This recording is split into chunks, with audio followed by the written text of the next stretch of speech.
Arsenal have some problems on the left wing. Arsenal fans are not happy. So, all things considered, hypothetically, is swapping Marcus Rashford for Martinelli an upgrade for Arsenal's left-hand side? Babs, I'm going to ask you first because you're the Arsenal fan. What's your thoughts on Rashford over Martinelli? I think in terms of at their best, it's definitely an upgrade because Marcus Rashford at his best is unstoppable. And we saw it a few seasons ago from Man United and Ten Hag. But I think the issue that we have with Rashford is how consistent can he be? Because we're talking football and signings, and we're talking, potentially our long-term left winger to, partner Saka on the right. And I think with Rashford, the issue is I don't trust him.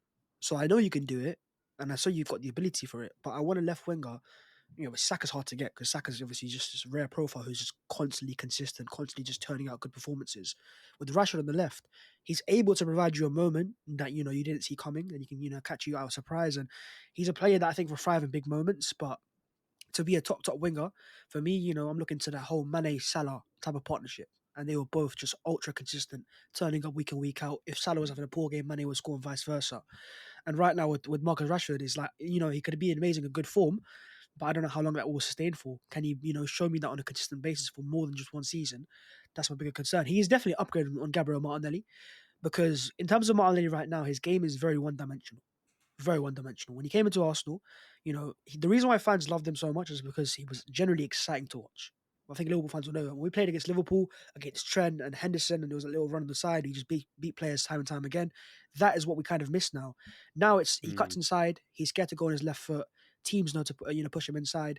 And we talk about platforms and having a left footer next to him and stuff. But look, we've had that, and he still struggles. And ultimately, it's the 1v1 quality. We saw it in the game against Everton yesterday. 4 dribbles, zero completed against a 39-year-old Ashley Young. So at that point, you have to ask yourself, is it the system or is it a quality of player? Because I think if we had a top ball carrying left number, a left winger, then I think he could thrive more. And Rashford's got quality for it, but I don't think he's consistent. hey, respect Ashley Young, top professional. He might be 39, but age is just a number. Yeah, I love Ashley Um, Young personally. Yeah, same man, same. I got a random story about him, but it's not for this podcast.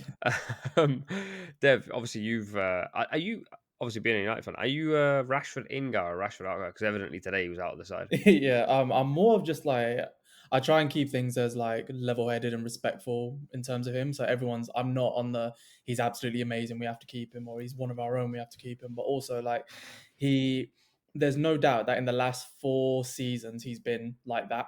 But in the first like 6 since he came through as an 18-year-old in a side where he outperformed pretty much everybody, he averaged 20 goals and assists pretty much every season until that point.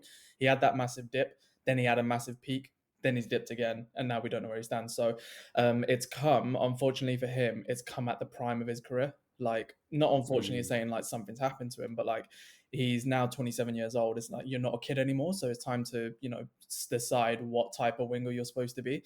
And I agree with everything that Babs has said, really, because as a pair, the two shouldn't be compared. Frankly, like Martinelli's nowhere near the peak levels of Rashford, nowhere near the levels I think of Rashford, especially at the comparative age and where they were in the squad, in a squad that was never set for Marcus. But I think really he's in that stage where Roy Keane said it today. Like maybe just if we could keep it respectful and just be like, you know what, you're a great servant to us, and he was one of the best academy products that we've made in the last 10 years, like bar very few, and no one can tell me otherwise on that. But at the end of the day, he's 27. He's on a lot of money, and not a lot of clubs are going to be able to pay the money that's needed to take him out. So if we get a good offer for him, I'm in the stage of like, you know what, with our best graces, go ahead and enjoy your football elsewhere. Because right now, the attention on Man United is even greater than ever, and Rashford is always the scapegoat no matter what.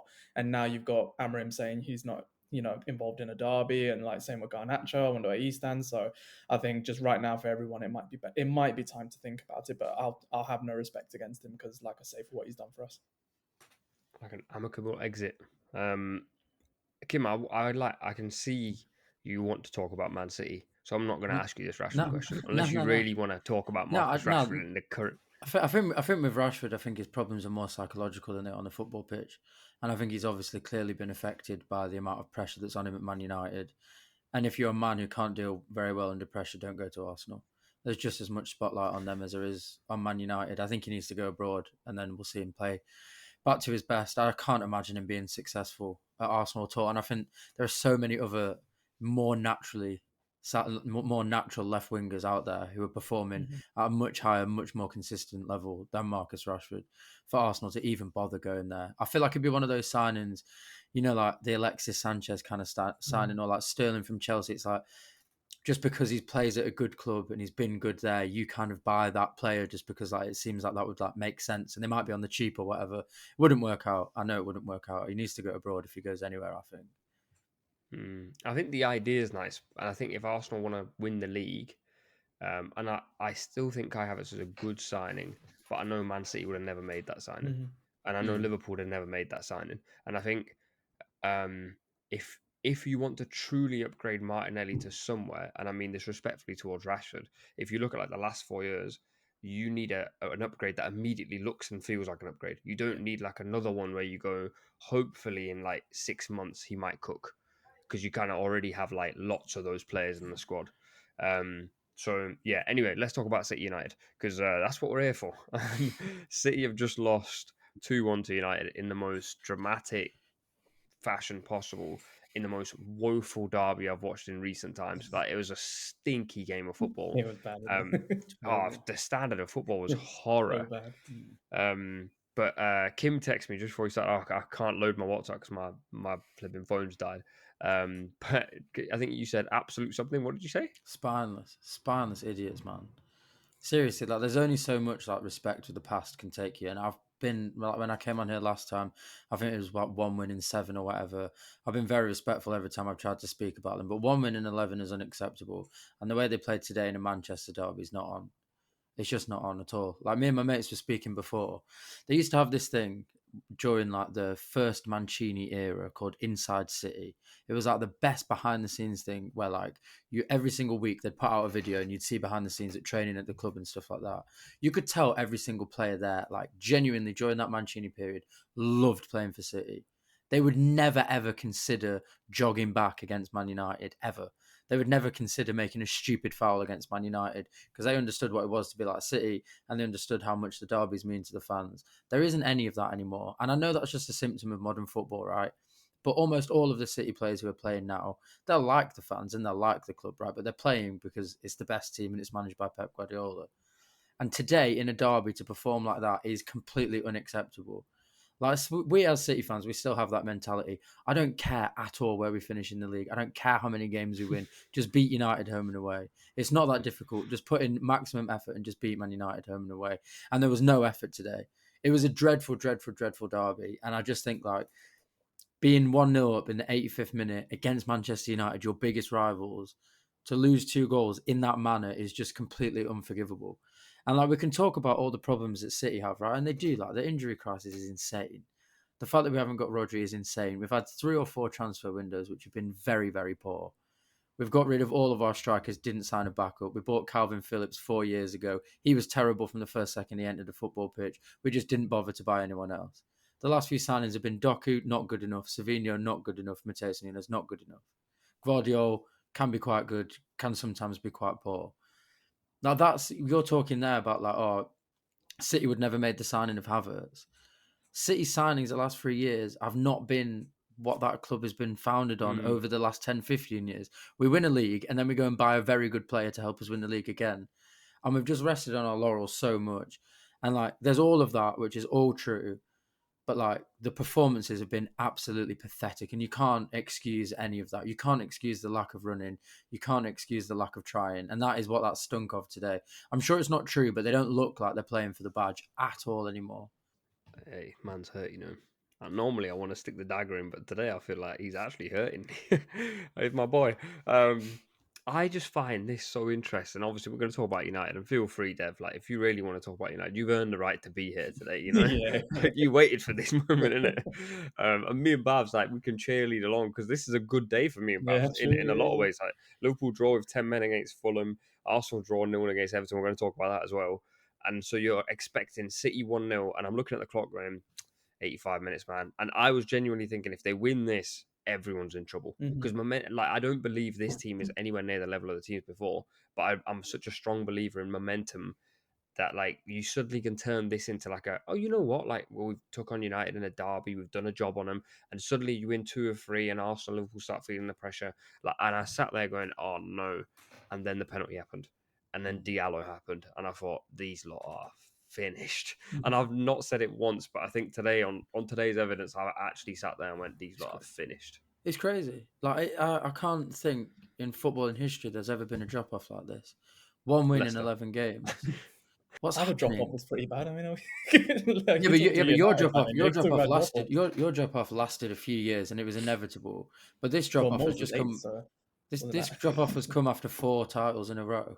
It's come 2 years after a treble, and it's like it's such a steep drop off. It's like almost hard to Same understand managers, where yeah. it's coming from. Like, there are so many players there who just shouldn't be there anymore. And it sounds heartless to say it, but football's a heartless business. You can't just have like nostalgia to keep your players. Kevin De Bruyne is not good enough anymore at all. He's one of the worst players on the Bro, pitch. no, Gundogan's not good that's enough. wrong. It's not. He's not good enough. Watch him today. No, He no, can't do anything. like, He can't run. yeah, but If you pass him I the think ball that's like 2 centimeters in front of him, there's no point in passing him the ball. He's fine from dead balls. He's like basically David Beckham. That's it. That's all he is now. He can't run. He can't. David He Beckham doesn't. could run, brother. He Yeah, doesn't do David Beckham anything, could man. run. He doesn't do anything. Bernardo Silva's not good enough anymore. John Stones is always injured. Jack Grealish is always injured. And when he plays, he's hit and miss. Nathan Ake, always injured. Edison, not good enough. Like Kyle Walker, unbelievably the biggest drop-off I've ever seen from a player from one season to the next. Nowhere near good enough anymore. And I feel like there's a lot of nostalgia related to like these City players, and like Guardiola just loves like Gundogan and he loves Kyle Walker. But bro, they've given away like what? Like between the two of them, probably 20 goals in the last 11 games. So just stop playing them. And if you spend all this money, spend hundreds of millions of pounds having an academy, bring some of those players through. Instead of selling Liam Delap so that now we've got only Haaland, who's having the worst run of his life, can't score, but we've got no one to bring on. It doesn't make any sense to me. We've got James McAtee on the bench. How can he be worse than what we've seen from Gundogan today? How can he be worse than what Foden's done this year? It doesn't make any sense. It's like, I don't know if he's like trying to make a point to the board, like, I need this much money, but the players he's playing aren't right. The players aren't playing for the manager, whatever you want to say, they're definitely not. Because there should be a decent quality to know that in the 85th minute, you don't pass it back. And if you do, you run back and you just get in front of Diallo. He's going nowhere. Edison's there. There's 3 defenders. He's got one person to pass it to. It's not going to be a goal. But Nunes just loses his head. And it's that like loss of head and loss of concentration. Like me and you said it the last time I came on this pod. If City concede a goal, that's it. Game's over. Yeah, they capitulate. They capitulate. So the maddest thing for me is like capitulating to United, respectfully, Dev, is a lot worse than capitulating to some of the other teams, because United don't have. I see United as like a, a team full of guys with a lot of guns, but no one's got a sniper. And whereas other teams have snipers and they'll kill City off. So the fact that you did it against United and United found a sniper from somewhere, for me, like, that's a, like, Dev, you can speak on this, but like maybe I'm being a little bit harsh, but in recent history of Manchester United, like if this happened against Arsenal, I can understand. Arsenal can pull out a Saka moment or Erdegaard moment. I don't see how City capitulating in front of United and United taking advantage. Well, I want to say, like, Nubed, as a Liverpool fan, you know all about Amad Diallo sniping moments. Like he did one against you lot, didn't he? But I would say, do you know what's a bit funny about all this? Like, a lot of the discourse will be on Guardiola, and kind of rightly so. Like, the numbers are atrocious, and you can't sack Guardiola for it. But there's managers who would get sacked over it, that's for sure. But like, I think what we need to also, if we're going to talk about Man City, I also want to give props to Amorim, because, you know, dropping Rashford and Garnacho on the eve of the biggest game of your Man United career so far is a ballsy ass move. And he did it and he said it pretty much word for word exactly what Eric Ten Hag said about Jadon Sancho. Like, you don't perform in training, then you're not going to start. But because he's got a bit of charisma about him, because he's got a bit of strength with the media, like, they didn't go in on him as much as they did with Eric, when I still think they completely overreacted to Eric, and Sancho was wrong. However he plays now, he was wrong. But yeah, so he does that. And then he goes and, you know, he plays what we think is one of our best 11s with the squad we've got. Still no left back. You know, Malacia is always difficult, but still no left back. But we then have Mount injured after 10 minutes, and then he shifts Kobe into midfield. Already his whole midfield is disrupted. He's shifting Bruno further forward. But I think what was really good is that, and what we've seen from Amorim is twofold, really. One, he has to make changes in order to experiment with the squad in game, because with the fixture schedule, he's not given that luxury on the training pitch. However, he did that with about 60 minutes on the clock, bringing on Yoro, who I thought was pretty stellar. Like, you didn't give him much to do, let's face it, but he was good in the air, especially from whatever set pieces you did have, because like we were talking about how bad De Bruyne was, he was terrible. Some of his was awful. Gundogan worse. But Yoro did well in the circumstance. Still his first derby away from home, 1-0 down. Like, fair for a 19-year-old kid, fair play.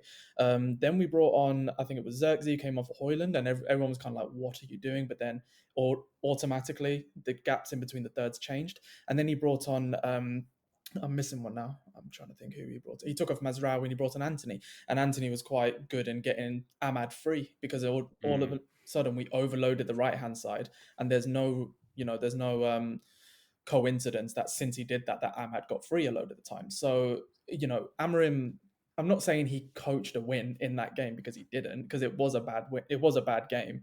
But, when the XG is twice as much, I know we got a penalty, and maybe, a bit of a head loss from Nunez, but I think we were quite unlucky. It could go 50-50, but there was a 50-50 between Diaz and Højlund earlier in the game where he didn't get the ball at all. That's not a normal coming together. That was so bizarre. And how that's not a pen, I'm not sure. Thankfully, we don't have to go into it, because, we got a penalty and what happened.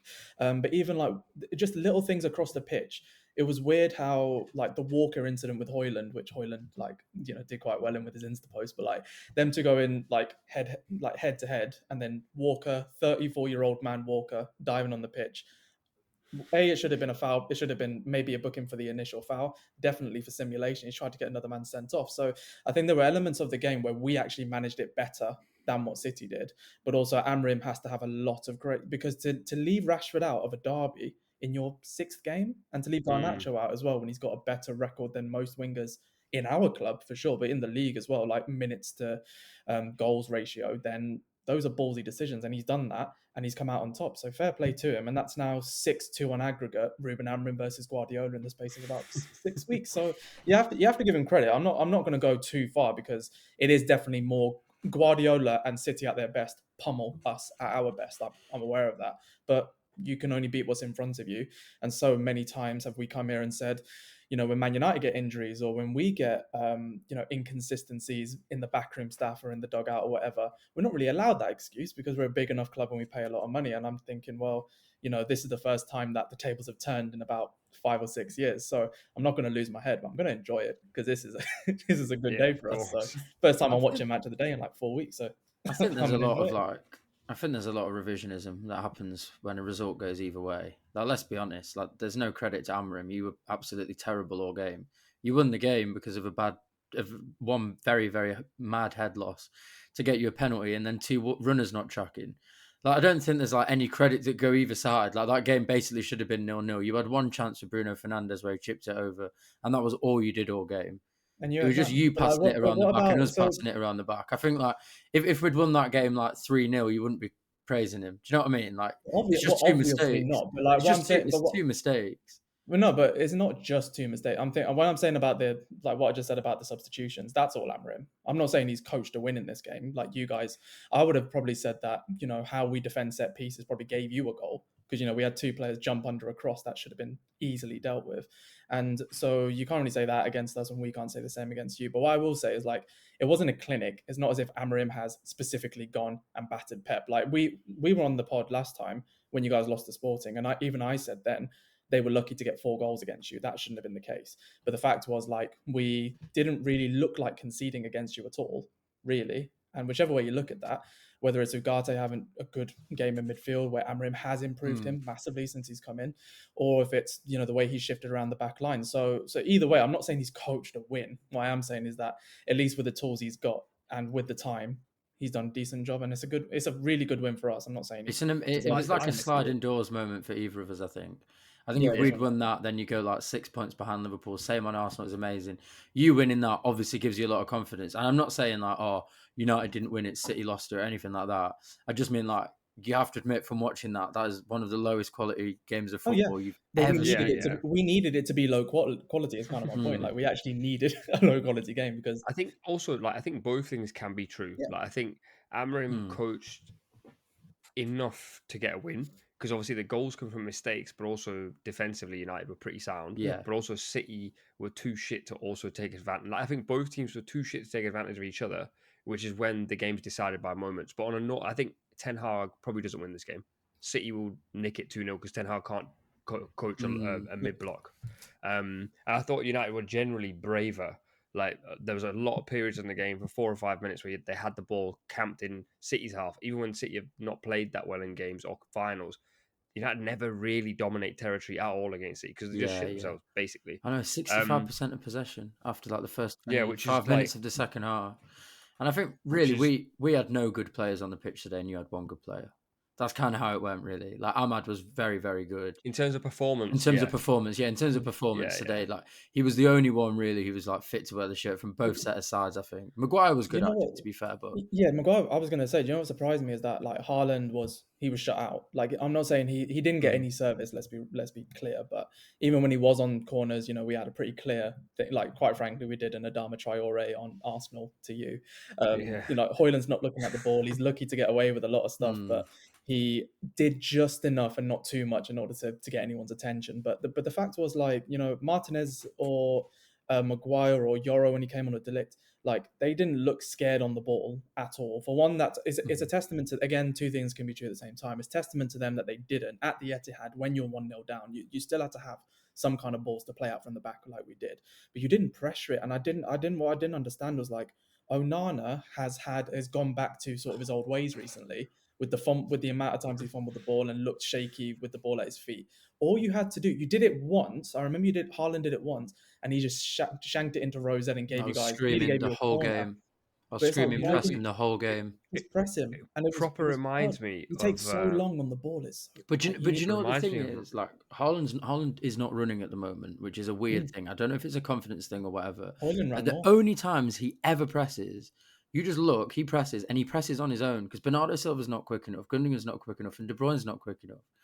So it's like that is the way that we should have gone at you today if we could. I think we should have just played fast players. We should have just had Savinho on one side, Doku on one side, Jack Grealish in the middle, get some legs, get some energy, because every time we did press you at the back, it usually ended up in a throw-in.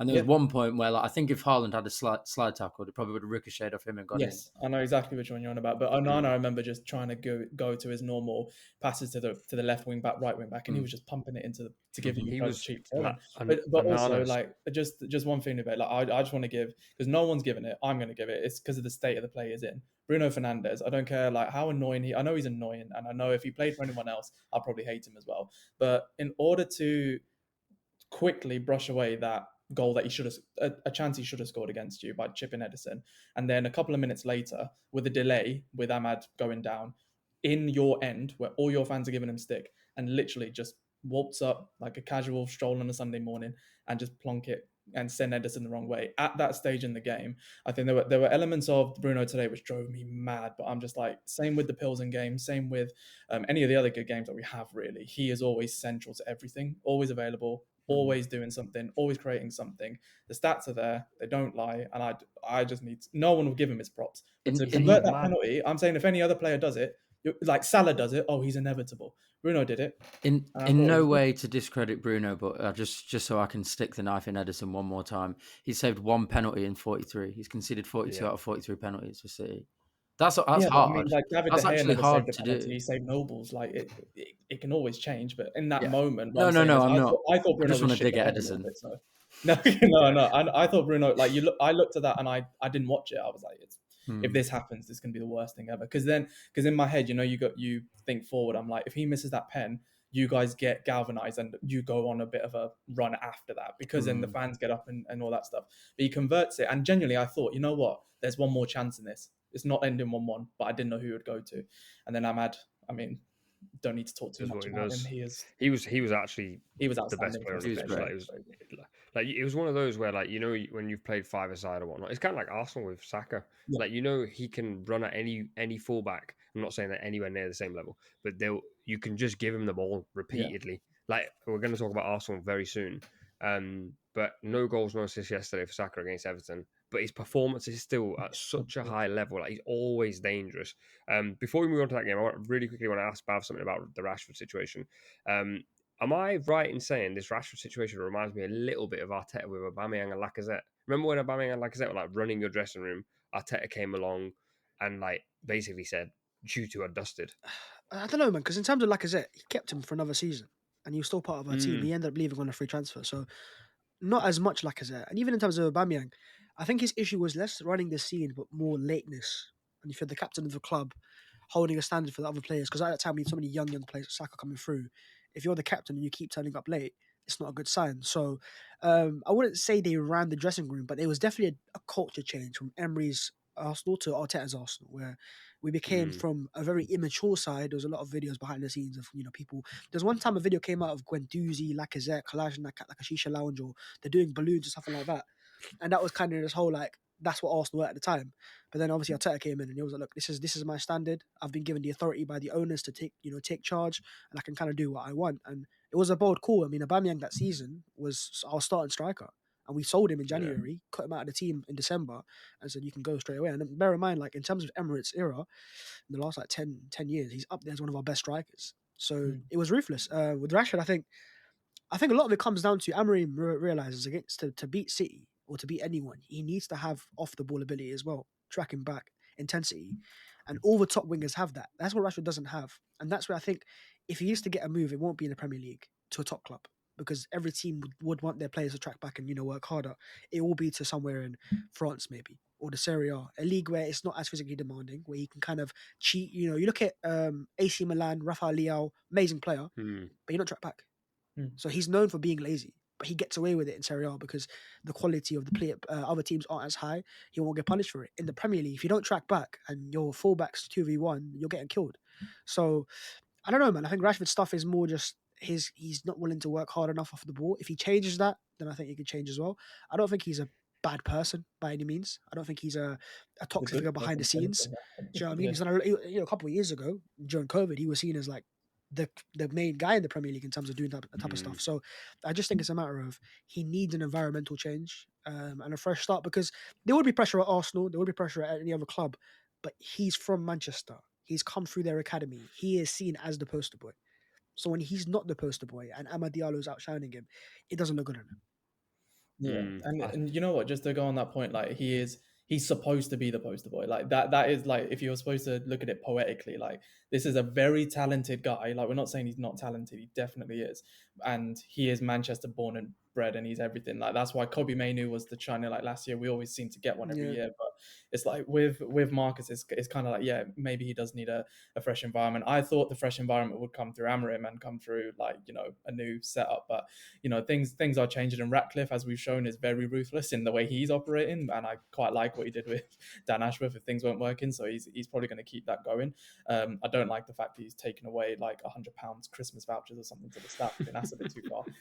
But I think what is interesting about this whole thing with Marcus and Garner is that there's been this speculation about leaks. Like apparently there's a lot of leaks coming out at United, and Samuel Luckhurst, among many other journalists, will feed on that. Like he leaked the lineup 24 hours before the game, and I'm sorry, no one's guessing Garner and Rashford aren't in the squad. Know that stuff. So if you're leaking anything at Manchester United, get the hell out of my football club. Like I had people messaging me saying, "Oh, bro, my source at United said this." Bro, why are your sources talking? Then you don't tell them to stop leaking stuff as well. Like we're Man United, we're not like I worked at so many different places. I'm like, if I said anything even tiny about a company's next product launch or something so minor, I'm getting sacked, and I would understand that because I'm in breach of my contract. Why the hell are these idiots leaking anything about Man United? Like, it's the biggest. We have the word United in the name, and we have zero unity within the backroom staff at United. So whoever these people are, whether it is a player leaking, if it's a player, my God, get them There's the multiple hell out players now. I don't know if you know about that. Yeah. Exactly, but if it's anyone at the backroom staff, oh wait, Babs has got sources, but hold on, Babs is your arch nemesis. There's a couple he's players the guy with sources because the person that was involved, that's friends with Garnacho's brother, is one of my like, friends as well, and it's not essentially Garnacho leaking it. I'm pretty sure it's Garnacho told his brother, and then his brother's 16, and he'll spout Talking to your it brother, out. then I'm like, So again, and it's not just Garnacho. I'm telling you, there are multiple players, whether yeah, it's Hoyland and whether it's Ahmad as well. There's players that they will speak.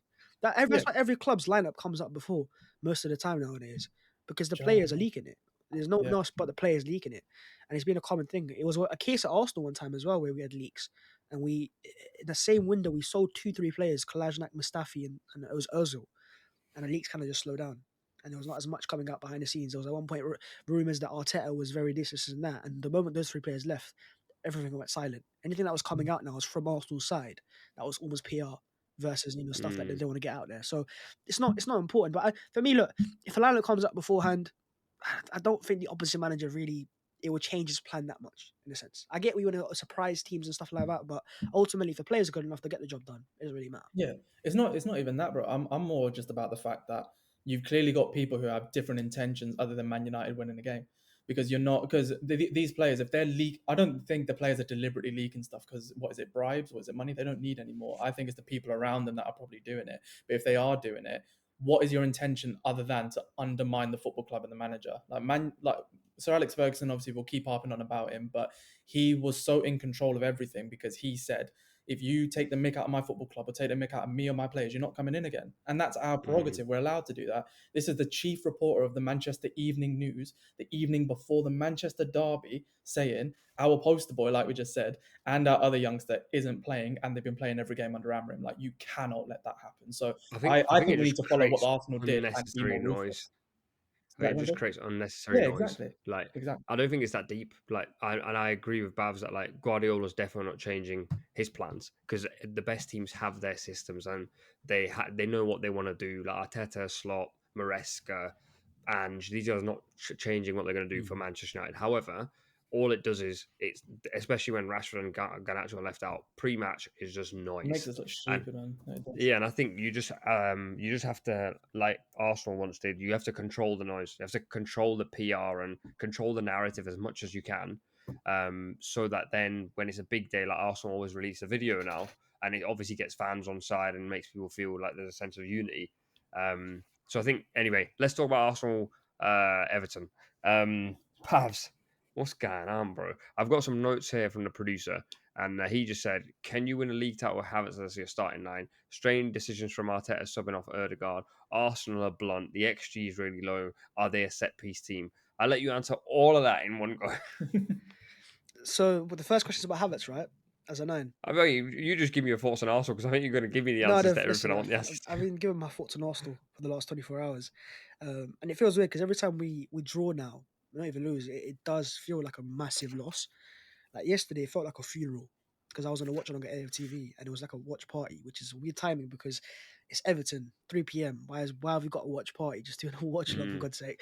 I don't want fans behind me like just arguing all game. And I had this guy behind me who was like a proper doomer in the sense of, yeah, we haven't replaced this guy. We haven't replaced. At one point, he goes, we haven't replaced Robin van Persie. I was like, bro, it's been 10 years. Move on. Like, move on. But no, I think the current feeling around Arsenal is that we're not fluid and we're not good to watch and we're not exciting because we're not. We're very methodical. And this is an idea that we're regressing year on year because I saw some stats, in terms of Arsenal 16 games, 2022, then obviously last year, now this year. And the fact that we scored less goals, got less points in each year, right? But last year, as an example, we were more methodical. We were boring to watch at the start of the year. But once we found a nice rhythm routine, we ended up getting more points than we've ever had under Mikel Arteta.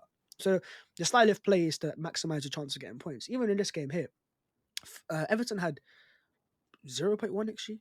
Like they didn't have no chances. So that type of style works in terms of defensively. Going forwards, the issue is it requires quality, not tactics, not game plans, actual quality. Because we can get the ball into the final third very easily, but because we're so slow in doing that, very much like NBA teams, keep resetting play. It gets to the stage where you need that quality player to burst through. And Saka will try. He'll try to beat. There was a stage yesterday where he was trying to beat 4 or 5 players at once, and he did it as well. But then I'm looking at Odegaard, I'm looking at Martinelli, I'm looking at other players like that to step up because you're my other ball carriers. You're my players that can produce that 1v1 quality. We really lack a proper ball carrier centrally. Someone just that can break a system, break a tactic. It's not about passing him here in this specific zone. He can just kill you from no matter where he is. And that's something that got exposed yesterday.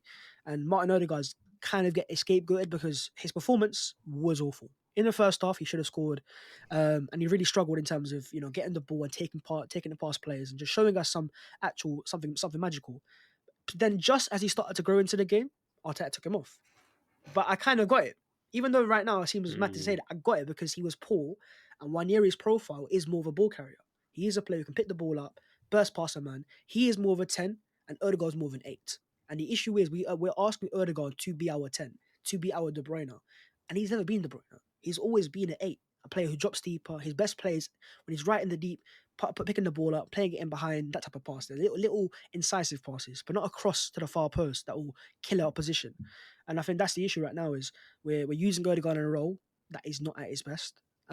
We've got Marino next to him, who's almost a midfielder playing at times as a striker, crashing the box as well. And the whole idea is to spam crosses, knowing that you've got some tall players in there, and they might score one goal. And it's not reliable. But that being said, we just sort of won yesterday. We were awful yesterday. We were really, really poor yesterday. But we still should have won. We were poor against Fulham, and we still should have won. So listen, I think with this style of play, it will eventually get us more results this season. But will it be too late? Will the gap be too big? Because I firmly expect us, just like last season, because let's not forget last year as well, we were very poor in the first half of the season. We dropped a lot of points in December as well. Had that run against Liverpool in the FA Cup, Fulham in the league, West Ham. We lost quite a few games there, and we kind of bounced back. But for me, the team requires quality, and there's only so much the tactics can do at this stage. Mikel Arteta's time at Arsenal, he spent so much money, and how much on forwards? 65 on Havertz, 60 on Jesus. That's about it. Rest is all defenders. So I expect our build-up to be good because you spent the most there. I expect our midfield to be strong because we've invested there. But who's been our marquee forward investments? Kai Havertz, and Kai Havertz he's a 9.5. He's not a proper 9. He's a player who will drop deeper. Even yesterday, picked the ball up, nice little flick behind Saka, and he cut him inside. But he needs 2 top wingers next to him. He's got one on Saka, but Martinelli's not that right now. And when you can't pass the Martinelli and make him, cause issues there, we have to invest on that side of the market. But I actually think right now our bigger issue is less goal scorers and more just creativity. We can't break teams down and constantly make chances. We might make 1 or 2 chances per game and limit the opposition to none. But the issue with the Premier League is teams can score with that next to no chances. They can find a way. Like the Fulham Exactly. game. They can still find a way to score. So the Premier League's unpredictable. Mikel Arteta's trying to control as much as possible. That's why he loves set pieces. Set pieces are perfect for him. He's in the opposition box. He can control where a player's going to be. And it's all and it works. That's why he's targeted, obviously. It's a controlled chance creation method. But we, at one stage, have to realize we lack real quality on top of Saka. Someone who's inevitable. Someone who, at peak Man City, you didn't just have Haaland, you also had Kevin De Bruyne. So there's 2 players now the opposition has to stop. But even if they try to stop you, they can still find a pass that can kill you. Trent and Salah, again, something that's completely unstoppable. No matter what you try, they will still find a quality of pass in behind you and they'll kill you. Who is our passer to Saka? Say if Saka makes running behind, who's finding him? Consistently as well. And Odegaard, he's a good creator, but he's not our best creator by any means. I think people they get fooled by his chance creation stats. He creates the most chances, but what's the chance created? Like a shot. So if he passes to Saka, edge of the box, and Saka shoots from like 30 yards out, that's a chance created. But is it really? What have you actually done there? But would you? It's more a question for the other guys, to be fair, because I know like you're a pretty rational Arsenal fan, to be fair. Because some of the nonsense I've seen on my timeline has been winding me up. Like, bro, like I'm not an Arsenal fan, and it pisses me off that there's all this. Do nonsense you know what I on did the yesterday? timeline. When I came back, right, obviously, I watched the Arsenal game, I did my content, and I said to my boys, we're going out tonight. Take me out. We're going out tonight. Take my phone off me. I am not going on Twitter because I will go insane. I will genuinely go insane because it feels like we've been relegated. It feels like he's getting sacked tomorrow, but it's just social media. Because in person, people are more rational as well. But on social media, they have these bold takes and they have their agendas on their minds, and they also follow people that have similar agendas, so they think the agenda has more sense to it, and they make it more rational. But seriously, man, like Arsenal fans right now, we are so unbearable, it's so annoying. It's so weird though. It's like for me anyway. I think certain fans want to like cash in the moment Arsenal become somewhat unsuccessful. And like you're not unsuccessful, you're still in a league title race. But I think they actually thrive off like a Raul Jimenez 1-1 goal. Like they want that to happen because it gets more views. I'm not going to mention him, but you've had your run-ins with him. Like clowns, like it rhymes with B. Um, Do, do uh, just like you know what? these guys. Go on. They like every club has people like that. United have that. City might have that as well. Chelsea have that. They're fans that are they're doomers. They like seeing football in a negative manner. Now I don't see that point of view personally, but you can have that point of view.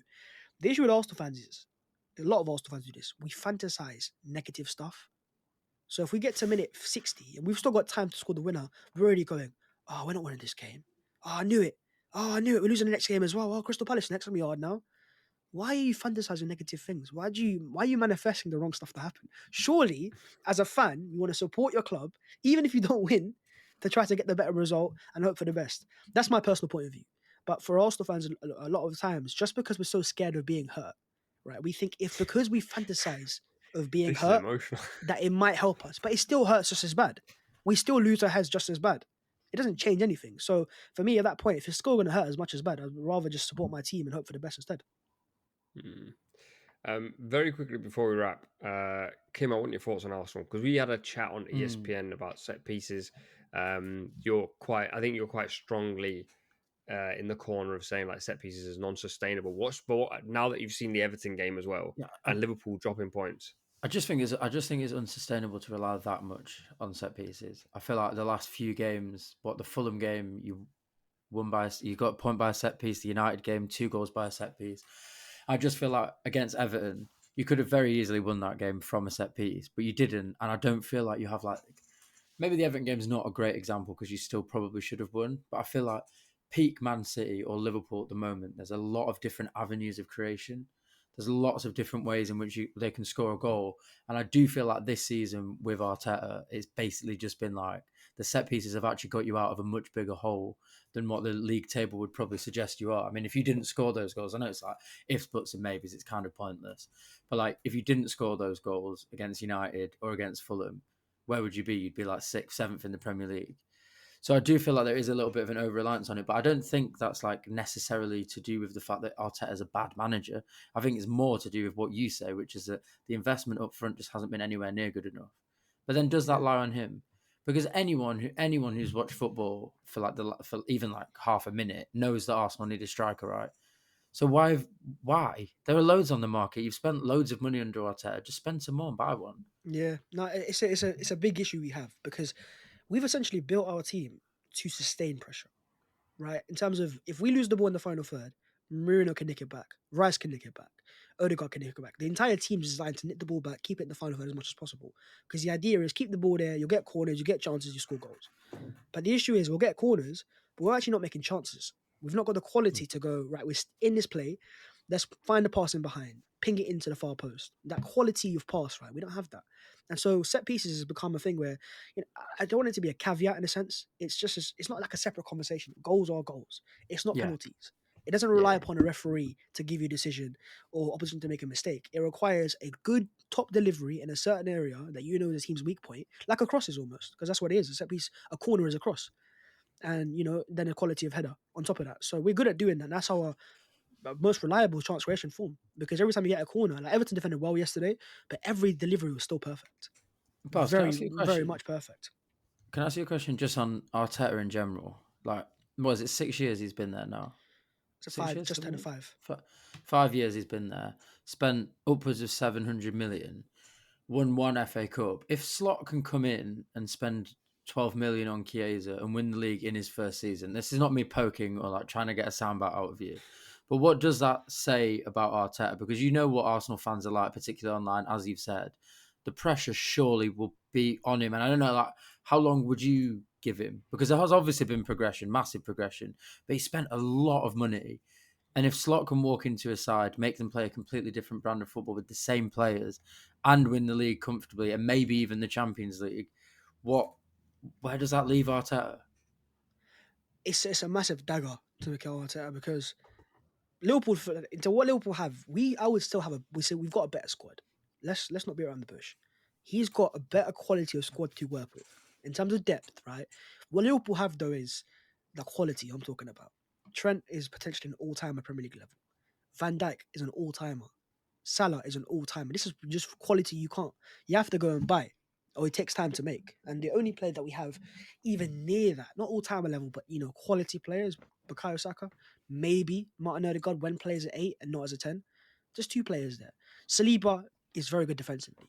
Rice is good as a defensive midfielder, but quality in terms of getting the ball forwards and finding that pass, not quite. So for Slot, it'd be amazing. For Arteta, it would be a dagger in a sense, and especially for the fan base, because they'll be like, we've waited so much, we've been so patient, we've trusted so much that we expected this to be the year. Our biggest rivals this year were Man City. I've gone on many podcasts and said that Man City were our biggest rivals this season, but now that obviously you guys have fallen off a little bit, quite a lot actually, and the fact that you're still only 2 points behind us, it's really, really hard to take, because we should be. This is the year that Arsenal have the players in, and I don't want to talk about injuries. I want to talk about red cards, because look, it's happened, but you still got enough quality to go and beat Fulham and go and beat Why Everton aren't you? and be exactly. And I think it comes down to, again, that lack of open play quality, that lack of a killer on top of Saka. Who, if you've got two killers on the side, who do you mark now?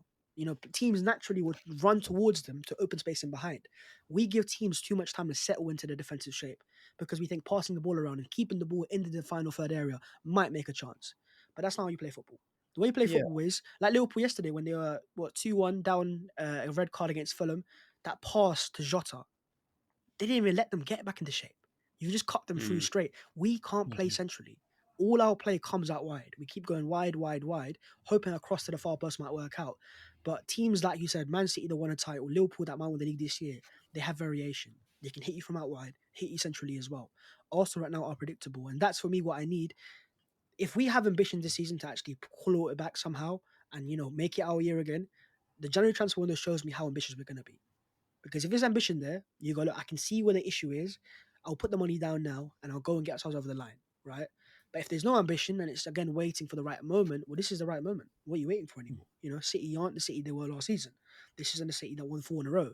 So go take your chance, go take advantage of it. Because Schlott's Liverpool last year got 82 points. They were a good side, but no signings. And they were like 6 points ahead of us, essentially 9 if they've been winning the game in hand.